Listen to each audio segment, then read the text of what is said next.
All right, guys, D here, FTO NERD TALK, and I'm here talking about like a new comic book I just read. Super indie, fresh in the kickstart. It's about to end here in a couple of weeks. It's called The Polar Paradox, and I have one of the creators here, the writer Frank Martin. Frank, how's it going? Hey, D, thanks for having me on. Absolutely. So I read this story.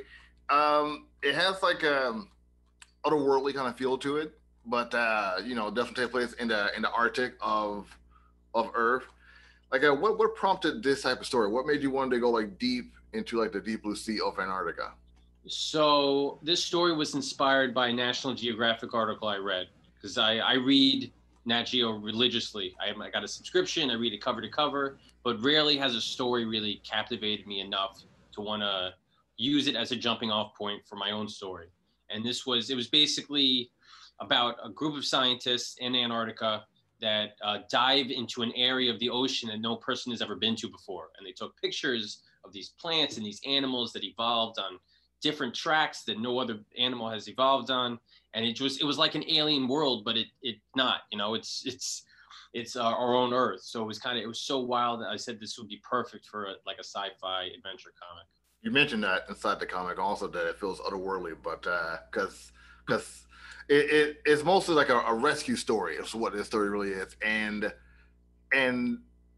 the rescue team pretty much see it as a different world. They get awestruck when they see all this for the first time. And you did something that I don't usually see in most indie creators. You created a splash page to really show this off, like to show off like the vibrantness, like that underworld life that you see inside of this. Like was that one of your main focus goals? Is like to really just show off all like the different elements of the ocean? Yeah, I mean, for my co-creator and illustrator Antonio, I kind of just took screenshots of this National Geographic article, all these weird animals, and I just sent him all these references, and I said, "Make this come to life," and he did it. He did a phenomenal job. And in that way, I mean, the story's not based on a true story, but half of it is kind of based on a true story because scientists went to this part of this ocean nobody's ever been to before. They had no idea what they were going to discover, and they were blown away by it. So I wanted to definitely captivate that experience in the book and have the reader experience that as well. And I think you did a pretty good job. Like I don't know the article that you're talking about, but I have seen pictures of underwater life, and it looks pretty dead on. Like you capture a lot of elements from the king squid to the jellyfish to like the stingrays and sharks you see under the water. Like you did a really good job. And Antonio Mastria, I think that's Yeah. how you say his name. Mm-hmm. Mm-hmm. And his work is lovely. Like it really is. Like it has a very early 2000s image indie kind of feel to it. I can't think of any artist that like this is related towards to put into comparison, but the art is very smooth, very detailed. It's all really well put together. The writing's nice. The rescue team themselves, uh, not the most likable bunch. They're kind of like hot shots in a way when you look at them. What that are they pulled from any kind of like friends or family or people that you know about? No, not really. I try to embody a little bit of archetype for the team. Try to get all the different characters in there. I got the cocky one. I got the team leader, the Leonardo, and then I got kind of the Donatello Michelangelo mix in the only female in the group. She kind of tries to she's the heart of the team, tries to keep them all together. Right. But you know what? They have to have a little bit of that cocky hotshot attitude in order to do something as crazy as this. They're just diving headfirst in Antarctica, going to a place nobody's ever been before, and really going deep underneath the continent itself on a dangerous rescue mission. So I think if they didn't have that brazen attitude, they wouldn't even attempt it. Yeah, they kind of do like no questions asked. They just they get their orders, they go to the water, and like we're your rescue team, and they're at it. Like that was just it. It was a fun ride. Like I really like how like you put it all together. It didn't feel like I was being set up for something. It didn't feel like I was like waiting for something big to happen. Like all of it was kind of like straightforward. Is this your first comic? No, I've made a couple. This is my first two-parter. I've primarily done a bunch of short stories, put them together into either one-shots or anthologies. My previous Kickstarter before this was for a solid one-shot, which was just 20 semi pages long, maybe 24 pages, just a single story. But this is the same first story that I decided to continue over into a subsequent issue, which I plan on launching in the summertime, like June or July. So it's going to be, it's people, if you back this campaign, you'll be able to wrap it up relatively shortly. And that Kickstarter, what was the name of that comic? The previous one. The previous one was called The Macabre Motel. It was kind of like a surrealist, weird horror book, kind of very influenced by Twilight Zone-ish. You know, you follow this guy, he encounters this strange people, and it's a rabbit hole, you know, and it just gets weirder and weirder and weirder. And it was a lot of fun. And it's weird when you do something that's that strange and bizarre and out there. You know, it's just kind of like throwing things at the wall and hoping it sticks. And it was pleased that when I finally did send it over to some people to read, and they're like, "This is great." So it's always a crapshoot whenever you do something that's so unique to see if people are going to like it. And I like you say like that's the description for that the Macabre Hotel, but like with this one here, I didn't really get that feeling like you just throwing things to the wall and see what's like. I feel like you had this whole story planned out for like months or weeks before you even thought about taking it to an artist. Am I right in saying that? Which one? This one, the Polar Paradox. The Polar Paradox, yeah. Yeah, this one's definitely more grounded. The story structure was fairly straightforward, as you said, because it felt like dominoes in a way. Once I set them up, the story and the pacing just fell.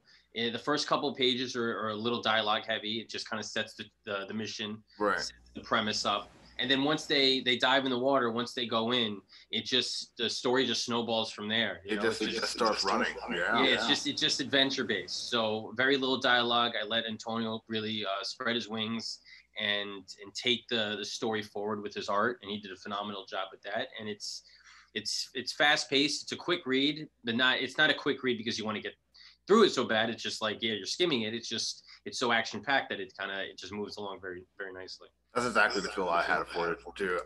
Like I wanted to see what happened next while I was reading this, because I'm looking through it. I'm seeing like what you were talking about with Antonio, like him just going wild, because like with the dialogue that I'm reading and with the art that he's putting inside of it, like it seems like it's hard to give direction for something like that. So it seems like he had to put his own kind of creative spin to it. So like from the king squid that we see to like the scene, like the other different creatures under the water, and how these rescuers like handle the situation. It seems like he just pulled a lot of things together and just like saw what worked. And honestly, like I'm not sure what kind of research he did on this. I guess I should probably have a talk with him someday in the show. But the work is amazing.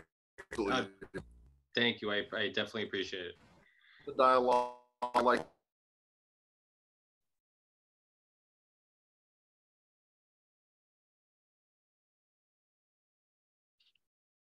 different turn, kind of turns into like a Star Trek episode, actually. Yeah, a little bit. It's got that. People keep coming back that it definitely has that space feel to it, because you're out of your element. You know, people have never been here before. You're in your suits. It's definitely dangerous. If the suit's ruptured, you're gonna be in for a bad time. But to me, the water and the ocean is so much more familiar, you know, because it's our home planet. It's not some far off galaxy. And people have been to the beach, you know, they swim in the ocean. If you've been in a lake, you've been swimming at a place where you can't see the bottom. So there's a little bit more touch of familiarity there. Is that what's supposed to keep bringing us back to like the familiarness of this story, the fact that it's in the ocean? I haven't read issue 2. I'm not sure if it's even out yet, but is that going to be a big part, like a reminding the readers that you are on Earth, like this is still a part of our home in the second issue? You know, it's kind of an interesting question, because so it's the Polar Paradox, and it's 2-part story. The part 1 deals heavily with the polar aspect, you know, the adventure of being underwater, of being in Antarctica. And in part 2, it's going to rely heavily on the paradox side of things. It's going to really get into the mystery, the sci-fi element. So the mystery that's at the heart of the story is really about our planet, and under Antarctica, there's a big secret. So yeah, it's really going to tie into the Earth setting and just elevate it to the mystery, the paradox of it all, which is the second part is going to be more plot heavy than the first. Okay. you talked about the National Geographic aspects of why you wanted to do this story, but it's a comic, and I'm sure you read a lot of comic books too, right? Absolutely. So you gotta tell me what comic book influences like did you go to like to I wouldn't say like to mimic, but to get some inspiration to create this story. Like any comic books in particular that like kept coming to you over and over again as you're writing this. I kept thinking about like old school Fantastic Four, that kind of just the classic adventure of it all, before Challenge of the they got unknown, into huge space strange. epic. Yeah, before Yeah, they start fighting, regardless of Galactus or getting to a tangling with Thanos and all that stuff. It was just at the root of it, you just got a family, a team that watches each other's backs. right, They got their fantastic car, which our divers have their submarine, and right. they're just going to a new world and trying to figure it out. The mission. It's definitely, it has that real like Lost in Space vibe to it.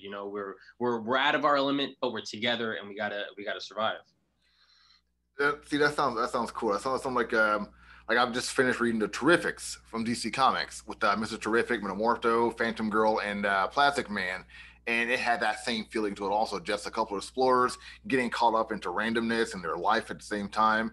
You also mentioned that this is a two-part, but we talked before the show that you have some things you want to work out and maybe get like another two-part if that works out for you.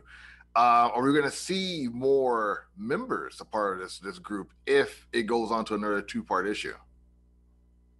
Uh, No, I mean, what we were talking about was basically the second part ends on a little bit of a cliffhanger, a little bit open, and I want to wrap it up with another two-parter. So I don't plan on expanding the team.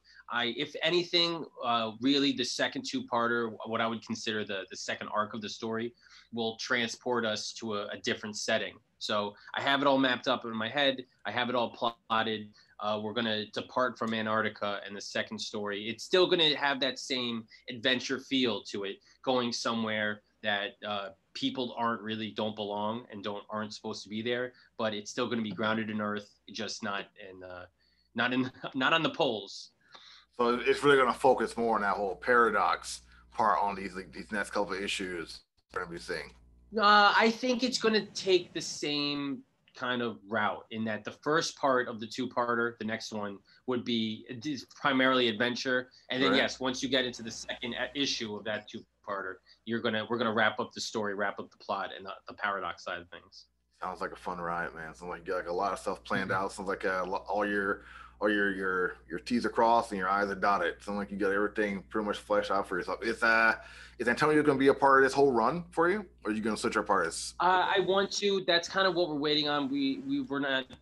I would love to do it, but he hasn't committed to the second part yet. He's taking more of a wait and see approach, Gotcha. seeing how these two issues do, because it's this has kind of been a side project for both of us, so it's taken up good chunk of time. So we want to see if it's going to be worth it, if people really respond to it, and they want to see how our divers end up in the end. Like that. I like that you're doing like the whole process. Like, did you actually like listen to your fans and see what your fans are doing? You got a pretty big following right now on from what I've seen, and it seems like a lot of people are backing you up on this. So like you got that almost pretty fleshed out for yourself 2 weeks ago. When is the deadline for the Kickstarter, and we'll find it? I'm sorry. Say that again. Where is the Kickstarter?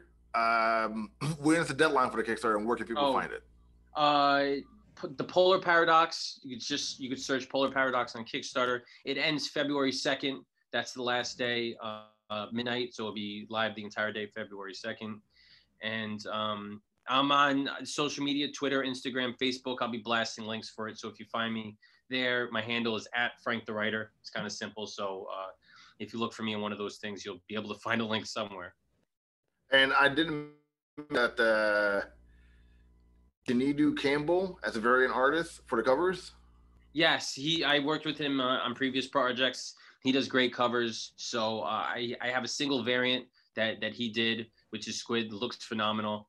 And Antonio did a phenomenal cover too. That's part of a spread that connects to the cover for issue 2. So it's basically like a double page spread It, that we cut in half. He did one of it's each.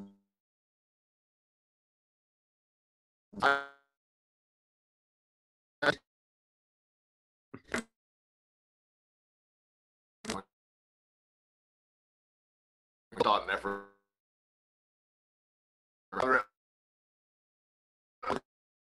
You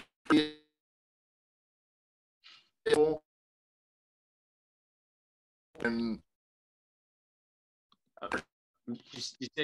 you're breaking up a lot. I can see you just fine, but no audio is coming through. It seems like we lost the audio. I got you. You're back. There we go. Sorry about that.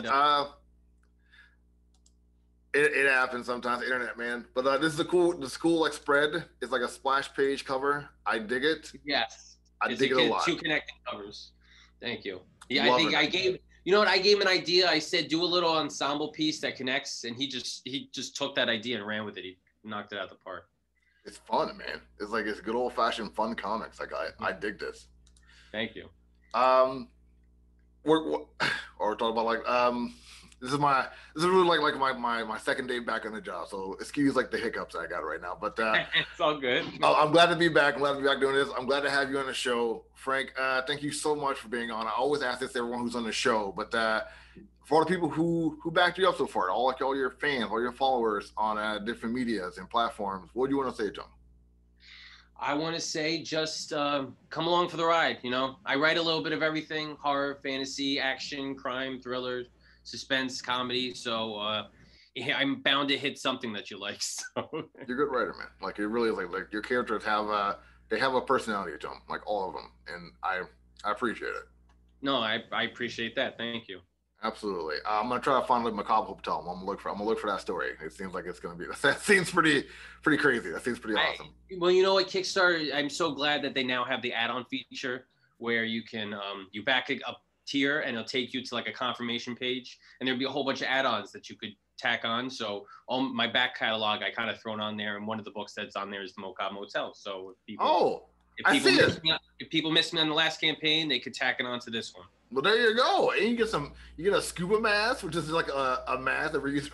That's cute. That's funny. That's one of Antonio the scrapped designs for the characters for their suits. We kind of used that and we retrofitted it for a face mask. That's cool, man. That's awesome. I'm nerding out on this. I shouldn't be nerding out so hard. That's cool. You know what? I put it on. Everybody has a different idea what it looks like. My one.